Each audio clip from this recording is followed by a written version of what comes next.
most powerful healing tools on earth is something that we're literally made of. So, our bodies are about 70% water, guys. So, what do you think happens when we actually surround and submerge ourselves in water? And many of you may know that water has been used as a healing modality when it comes to spiritual healing, emotional healing, and physical healing in almost every culture, in almost every religious practice. There is some form of water healing involved, okay? So, today we are going to dive deep into why and how water can actually heal you emotionally, spiritually, and physically. Okay, we're not going to just talk about the woo woo side of things. We're actually going to get into some science on how this actually helps you heal and transform your life. Now, for me, water was a huge part in my healing transformation through PMDD, emotional regulation, trauma when it comes to relationships, and just life in general. Okay, it really brought me out of literally some of the darkest times of my life. So we're going to talk about this because I'm so passionate about this. All right. Um, I have my little notes here, so if you see me glance over, I'm just want to make sure I don't forget anything because it's so much to cover, and sometimes I just get to rambling. So let's get into it. All right, guys. Number one. So, the nervous system. We talk a lot about being in survival mode, being in flight or fight mode, okay? So, water is actually a very easy and quick way to bring yourself out of the survival mode state, all right? So, when you get into water, and you guys might notice this and just never really put the pieces together, but why do you think so many people love to be in the water? So many people love to just sit near water, look at water, have the waterfalls, be next to the ocean, the lake. So much of our life and peace as a human race comes from water, okay? So, what it actually does when this is called hydrotherapy, okay? So, when you submerge yourself in water, now I used just a bathtub, okay? You can do a bath, you can get in the ocean, a lake, a river. I'm a little germaphobe, but all of these, especially natural forms of water, hot springs, things like that, can bring this sense of healing to the body, not only physically, but emotionally and spiritually as well. So when we get into the science behind water, since our body is about 70% ish water, there have been recent studies that show that water can actually act as a conductor to help communication within our cells. Okay, hello, welcome. Hi, everyone. Thank you for joining. We are talking about the power of water and healing our nervous system, our emotional regulation, and our bodies. Okay, yes, thank you. So, speaking of the nervous system, okay, so when you are submerged in water, when you sit near water or get into water, it actually reduces your cortisol by triggering you to be in the parasympathetic nervous state, okay? So that is your rest and digest, okay, or your when you're resting and you're actually rejuvenating your cells, all right, during this time when you are in your parasympathetic state. All right.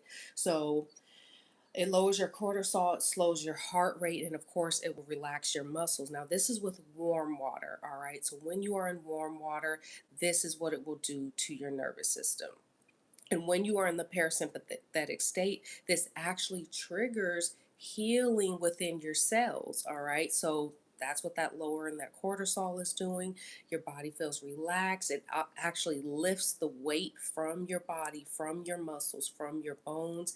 You know how it is, especially that's why they do certain therapies in the water. And, a lot of elderly people like to work out in the water because it lifts that weight, physical weight off of your body, and it does the same emotionally and spiritually as well. Okay, so if you feel that you have some anger, maybe you have some grief or just some heavy emotions that you can't seem to shake, get into a bath, okay? Get into some body of water. And if you do take a bath, make sure you set the scene, okay?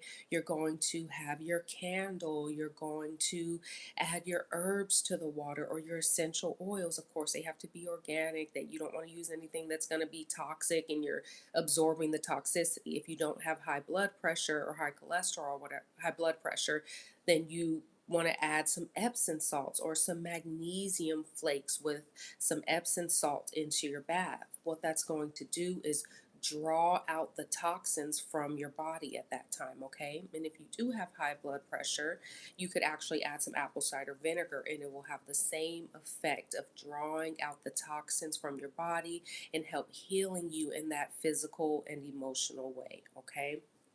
Um, it also signals safety to the brain when you are submerged in water because when we're in our mother's womb, we're kind of floating around in a fluid, okay? So it signals a sense of peace and safety in the body when you are floating. So have you ever just been in a pool and like you're just kind of floating there, or even in the bathtub? You guys, for most people that feels so good. It's like, we'll talk about that later though. I'm getting ahead. See, I'm getting ahead of myself because I'm so passionate about water. Okay. So many people live in the fight or flight. So when you feel yourself feeling that overwhelming, you have heavy emotions, maybe your physical body is tense. Women, your womb is tight. Maybe you're having cramping, or back pain and things like that. Right before your cycle, you want to get in this warm bath. Add your Epsom salt, add your some rose essential oil or some lavender essential oil to really just have that relaxing experience, okay? And in turn, not only will your physical body be calmed and relaxed, but it'll also trigger your mind and your emotions to be calm and relaxed, okay? Now, next we're going to talk about circulation and lymph. Now, there's this thing called hydrostatic, what is it called? Hydrostatic pressure, yes. And what it does is when you are submerged in water, the gentle fluctuations of the water, okay? It's very gentle, but it actually is helping your body circulate. It's moving the lymph fluids through your body, okay? And what that's going to do is help further detox. It's going to move out toxins, especially if you use your apple cider vinegar in the bath or your Epsom salt in the bath or your magnesium flakes, okay? These are going to further enhance that detoxification process from your body, your blood, your lymph fluids, which carry out toxins from almost every single and communication in our body uses water.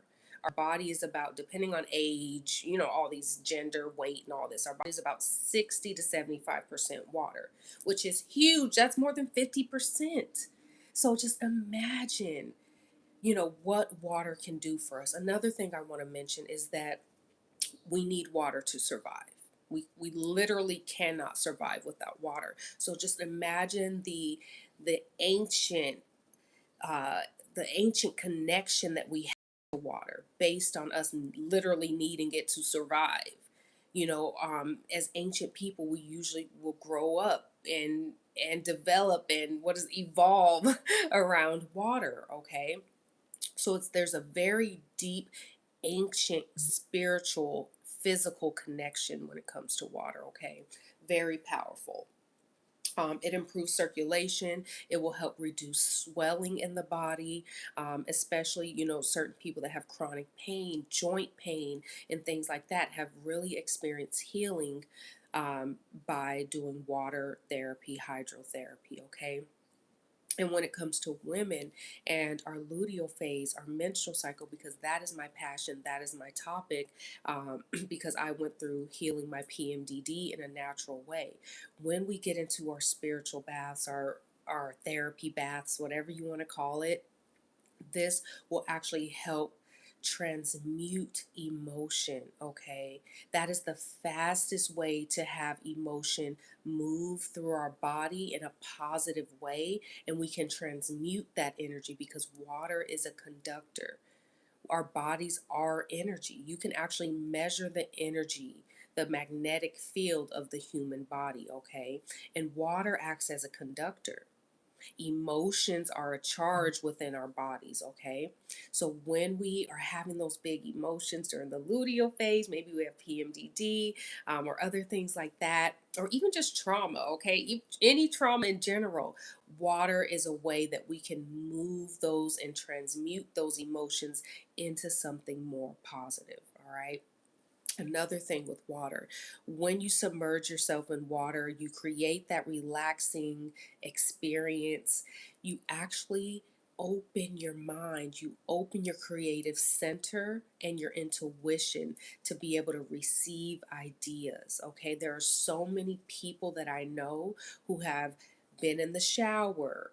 Who, like, they call it the shower thoughts, okay? Or they've been in the bath. And when you set the intention, whatever intention that you set, maybe it's to heal something, maybe it's to get clarity on something, maybe it's just to sit with yourself and to get ideas and to get clarity or your life's purpose. You literally take those baths, you don't force it, but once you continue and you keep doing it, you will notice how open your creative center and your intuition become. Okay, ladies and gentlemen, but I really be talking to the ladies, okay? So now let's talk about the blue mind effect, which is super interesting. This is a term that researchers have used to describe the feeling that we get as the human race when we are submerged in water or we are around water. Again, I talked about this a little bit already because I got ahead of myself, but when we are submerged in water or we are around water, we hear that waterfall or that those raindrops or whatever it is. It causes something called the blue mind effect. It actually turns off our fight or flight mode, okay, and puts us into the parasympathetic mode where we are actually resting and rejuvenating our cells and our inner body at this time, all right? So it actually lowers stress hormones, improves our mood, it calms the mental chatter, and increases feelings of peace. And studies have been done on this. And you probably have experienced this yourself. And there's some form of water sounds or being in water that relaxes you. Okay. So let's talk a little bit about hot versus cold water, okay? Because there are different types of water therapy and water healing. Now, what I'm talking about mainly will be focusing on warm water. Okay, so what that's going to do is expand your cells. It's going to really loosen up and allow for circulation to occur in the body. Okay, especially if you have a tight wound, if you have wound pain or wound trauma, you're going to want to allow that flow and use warm water. It increases circulations, calms the nervous system, like I said, okay? And then cold water. This is actually going to jumpstart and stimulate the nervous system. It's going to cause a very short stress response, but that's going to allow certain endorphins to be released in the brain. And that's why when people do cold plunges or the cryotherapy, you get that boost of energy because those endorphins are being released. You have a span of emotional resilience and motivation at that time due to those endorphins. That's why some people do those cold plunges every morning because it sparks the nervous system in a healthy stress response to release those endorphins and kind of jumpstart you. Okay. It reduces inflammation, releases, like I said, releases endorphins and increases alertness because your body's like, that quick shock. Okay, so it's going to really make you alert and resilient at that moment when it comes to cold water therapy. All right. So those are the difference between warm and cold. Um, so let's talk about, we talked a little bit about why we are comfortable in water. You know, we were in the womb for 9 months. That's where life starts. And we're kind of floating around in some fluid, some liquid. Okay. Um, so that is what also drives our connection to water or being submerged in, I was going to say fluid, but but that don't sound right, okay? But being submerged in water or liquid. um so there was a study done, okay, it's not technically scientifically proved, but it's just interesting, all right? So there was a study done where you would say positive things to the water or the ice crystals, and then negative, nasty words like, oh, I hate you, blah, blah, blah. Okay, so based on what the researchers were saying to the water, would depend on what type of ice crystals were formed. So they said, oh, when you talk good and positive to the water and the ice crystals, it would make like beautiful patterns. But when you spoke negatively, it would make like all crooked and cracked up patterns. Okay, which I thought was just an interesting experiment. Obviously, like I really like to stick to like the proven stuff, but I thought that was a cool thing to just kind of throw in there. Okay. Um, let's see. So now I really just want to close with telling a little bit about my hero story and how water actually transformed my life. I really started my hydrotherapy journey after, you guessed it, a horrible breakup. Okay. I was tired of repeating emotional and relationship cycles. I was so fed up with the PMDD, emotional mood swings, feeling out of control with my emotion, keep picking horrible men that were no good for me, that were just going to break my heart. And I really just got to my breaking point, okay? And when that happened, for some reason, I don't know what it was, maybe my intuition that guided me to spiritual baths, ritual baths, therapy baths, whatever you want to call it, okay? So, what I would do almost every night, guys, I would set the mood. I would light my candle. I'm not really a spell work kind of girly, but I do believe in the power of the elements. All right. I don't think God just threw everything down here and was like, oh, it's just pretty. No, it means something. It symbolizes something, and it can allow healing in your life if you understand it and allow it to. Okay. So I incorporated using candles, sometimes an incense. I would use essential oils in my bath based on what my intention was for that spiritual bath. So if it was healing, if it was clarity, if it was relaxation, if it was relief, I would use a essential oil for that. Okay. Also, the Epsom salt was a huge part of that. It detoxes you not only physically but emotionally and spiritually as well. Okay. When you're in your bath, don't just sit there and be on your phone looking at toxic social media and talking stuff to people. No, you have to be in there with an intention. I would pray. I would meditate. I would listen to healing sounds and vibrations. All right. And something about that literally transformed my life. I would get in the bath feeling confused, angry, upset, heartbroken. And sometimes in the beginning, I would cry, I would release. I would sit there and allow myself to feel the pain and work through it. Okay. When you suppress pain, you guys, this is taking me on a whole nother level, but when you suppress pain, it gets locked in the body. We've all heard of, well, not all of us, but now if you haven't, now you've heard the body keeps the score. Trauma, pain, and even positive things can be locked in the body, okay? We want to keep the positive energy flowing because positive energy flows, all right? Pain and trauma get stuck when we don't release it. So we don't want to suppress these emotions. Sometimes when we get in our bath, we're going to cry because that emotion has been blocked. And now the water, this emotional conductor, this physical cell conductor, is moving that emotion from your body. Okay? Allow this. Don't hold it in. Let the tears come. Let the thoughts come. Don't suppress the thoughts, because what rises to your conscious mind in that bath is something that you need to pay attention to. If a traumatic experience arises in that bath, it is telling you that this is something you need to look at and work on further healing. All right. I can go on and on about this, guys.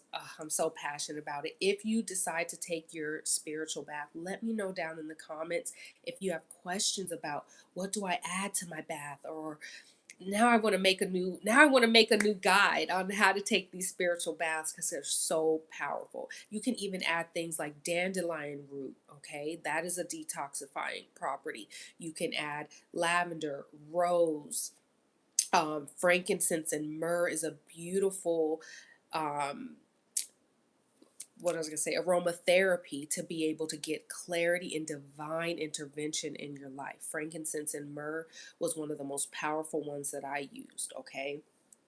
Um, okay. So now most of my channel is about the luteal phase, PMDD, women healing and connecting to their bodies through their menstrual cycle, mind, body, and soul. All right. We have to incorporate all three if we want to see transformation. We can't just focus on the body and taking supplements and all this stuff, and eating right and exercising, but then our mind is messed up and we have limited beliefs. We have emotional blocks, toxic thinking. All right. And then if our spiritual, again, spiritual means your energy, your religious practice, your soul level. Okay. All three of these need to be aligned if you want to see true transformation in your life.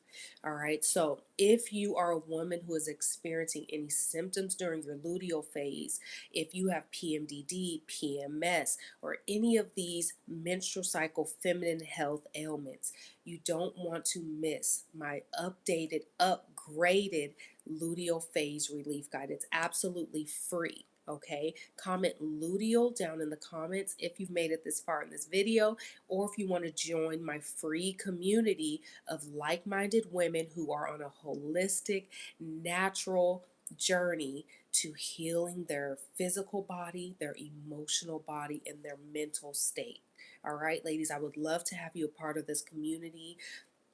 It's just getting started. I will be giving tips, tricks, advice, holistic remedies, and naturopathic practices that we can do, and also inner work, because that is part of the mental and emotional part, is doing the inner work to transform our minds. Now, if you want to learn more about the mental side of things, I just did a video about changing your neural pathways. You want to check that video out, okay, ladies? Thank you so much for spending your time with me today. Before I leave, I see there's still some people in here. If you have questions, put them down in the comments. I would love to engage with you guys, talk with you guys. Any questions about what to put in your bath? What are you experiencing? And if you are watching this video outside of the live, still feel free to put that in the comments. What are you experiencing physically, emotionally, or spiritually? And I can give you some ideas of how to set up your bath experience. Okay, thank you guys again, and I will see you in the next one. I'm here every Monday. Bye.